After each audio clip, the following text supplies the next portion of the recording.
adentrarnos más en lo que ocurrió realmente aquel 12 de octubre, tenemos en nuestro plató a Iván Vélez, es autor del libro La leyenda negra, quien ya saludamos. Señor Vélez, buenas noches. Muy buenas noches. Buenas noches. Bueno, si le parece, vamos a comenzar la entrevista con un rápido cuestionario que le va a hacer Beatriz Rojo. Preguntas breves, sí o no de respuesta. Adelante, Beatriz. Pues empezamos. ¿España perpetró un genocidio sistematizado durante la conquista de América, sí o no? No. Segunda pregunta. ¿Las leyes de Indias y las leyes de Burgos se hacen para esclavizar a los nativos? No, al revés, es para protegerlos. Luego matizamos. ¿La conquista se hizo a sangre y fuego, como afirma la izquierda? Hay que matizar, pero no era el procedimiento previsto, vamos. ¿Llevamos los españoles la gripe a Hispanoamérica y con ello contribuimos a un mayor número de muertes de los nativos? Llevamos enfermedades, llevamos también una inmunización que nos hacía incapaces de percibir el alcance de las enfermedades que podíamos nosotros combatir. Sería un sí con matices. Y por último, de igual modo, ¿los nativos nos contagiaron algunas enfermedades desconocidas en Europa como la sífilis? Pues le daría la vuelta, o sea, contestaría lo mismo pero al contrario, que en la otra, claro. Bueno, de la primera, ha dicho que España no perpetró un genocidio. ¿Qué ocurrió realmente aquel año y a qué fuimos a las Américas, señor Vélez? Bueno, ¿a qué fuimos a las Américas? No fuimos a las Américas, íbamos buscando darle la vuelta al globo con una teoría de la esfera ya desarrollada. Ello convierte en verdadero descubrimiento lo que ocurre allí, nada de encuentro ni otro tipo de eufemismos. Y bueno, pues lo que nos encontramos es un continente con el que no se contaba, poblado por una serie de sociedades en distinto grado de civilización y que además entre ellas pues no había en modo alguno una armonía como pretenden algunos propagandistas del indigenismo actual. Señor Vélez, ¿y por qué cree que la izquierda manipula la historia? ¿Cree que lo hacen por desconocimiento, porque no lo saben, o realmente cree que lo hacen de una manera premeditada? Bueno, premeditada yo creo que sí, porque está completamente asumido el prisma negro legendario que manejan y a ello pues hay que añadir un enorme desconocimiento, porque es evidente que yendo a las fuentes, desde luego el imperio generador español o hispánico no tenía como objetivo exterminar a la población y a las pruebas me remito, no hubo tal exterminio ni tal genocidio. Pero sí que hubo muertes más allá de la gripe y de las enfermedades que los españoles llevaron. Los españoles sí que mataron, para ser justos, a los nativos en algún que otro momento.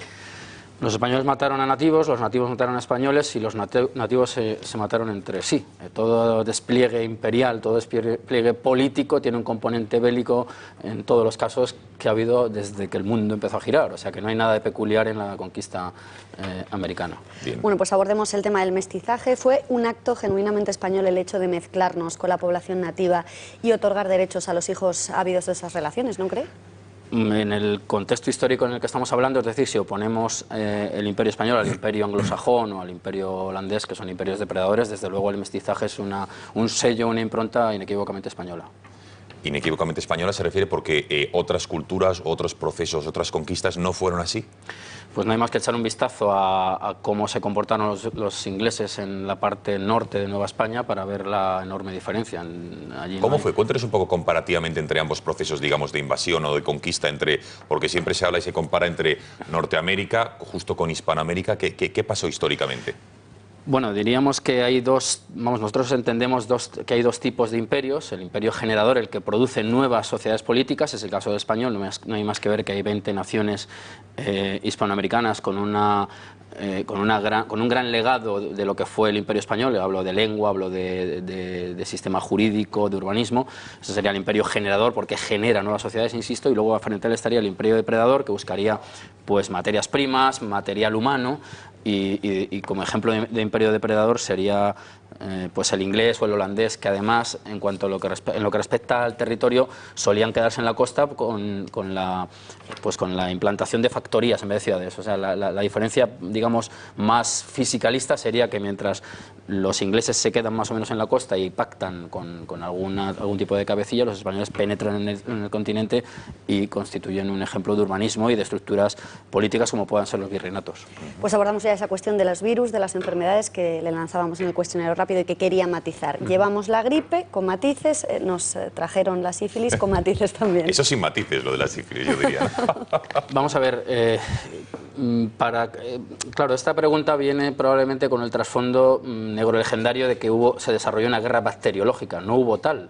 No hubo tal, como guerra hablo, no digo que no haya epidemias, las hubo, eso es absolutamente indiscutible, pero hay que pensar lo siguiente: los españoles se alían con unos grupos indígenas, con unas naciones étnicas indígenas frente a otras. Estoy pensando sobre todo en la conquista del Anahuac, de la zona dominada por los mexicas.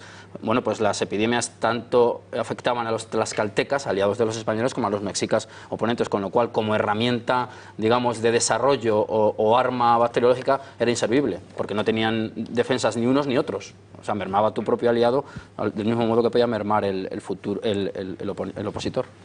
Queda clarísimo. Señor Vélez, desde luego no hay tiempo para más, aunque ya le digo que es un tema interesantísimo y a ver si algún día lo debatimos en profundidad en un programa especial, que me comprometo a ello. Gracias por haber estado aquí y muy buenas noches. Gracias, buenas noches. Beatriz, nos vamos. Nos marchamos, les dejamos como siempre en las mejores manos, en las de